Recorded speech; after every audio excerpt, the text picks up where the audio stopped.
Companies like B&Q will face a variety of complex challenges in the next 20 years. Many will be due to economic and environmental restrictions. However, I believe the biggest challenge posed to such companies is the almost symbiotic relationship between the economy and the environment. So what is this challenge? Throughout human existence, there has been a close association between economic growth and environmental degradation. As communities grow, so the environment declines. Today's global society may follow the path of previous civilizations that collapsed through over-exploitation of their resource base. I believe such a concern also applies to the global businesses of today.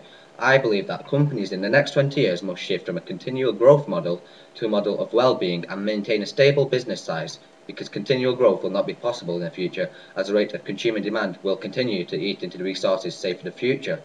We are therefore already living off our future wealth.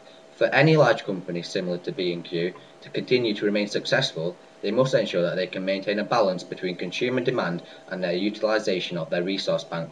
Simply decoupling economic growth from environmental impacts solely through efficiency schemes such as replanting trees will not be sufficient. We need to go further.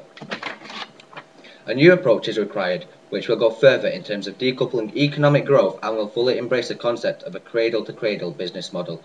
The possibility is for us to redesign products in a cradle-to-cradle context so that we run the whole recycling loop, making our value add from controlling the component materials in the product. Rather than a one-time fire and forget sale, a leasing or fractional ownership of products could be introduced. This will lead to a much needed change in consumer behaviour, where demand will be controlled to reduce the consumer fixation of accumulating products and services.